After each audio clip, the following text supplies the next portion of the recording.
আজ ছাড়া 6 মাস আগে এই রাস্তার বেহাল অবস্থা ছিল। এনটিভি নাকি আমাদের দুই বন্ধুকে স্ক্রিনে তুলেছে, একথা শুনলাম আরেক বন্ধুর থেকে। তাই তো হাতে থাকা ফোন দিয়ে এনটিভি লিখে সার্চ দিলাম। এনটিভি ভাঙ্গুড়া ভেড়ামেড়া সড়ক দেখলাম। আজ ছাড়া 6 মাস আগে এই রাস্তার বেহাল অবস্থা ছিল, দেখলাম আসলে আমাকে স্ক্রিনে তুলেছে। পাবনার ভাঙ্গুড়া উপজেলার ভেড়ামারা হাদুর সড়ক, যেখানে প্রতিটি যাত্রাই ছিল কষ্টকর ও ঝুঁকিপূর্ণ।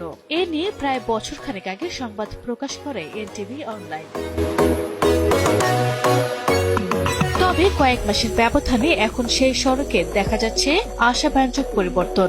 ভাঙ্গুড়ার ভেড়ামারা থেকে ফরিদপুর উপজেলার হাদুর সড়ক পর্যন্ত প্রায় ৩ কিলোমিটার এই সড়কটি দীর্ঘদিন ধরে ছিল বেহাল দশায়। বড় বড় গর্ত, উঠে যাওয়া খোয়া আর কাদামাটিতে ভরা রাস্তা, সব মিলিয়ে প্রতিদিনই দুর্ভোগ পোহাতে হতো স্থানীয় বাসিন্দাদের। বিশেষ করে বর্ষাকালে গর্তে পানি জমে চলাচল প্রায় অসম্ভব হয়ে উঠত।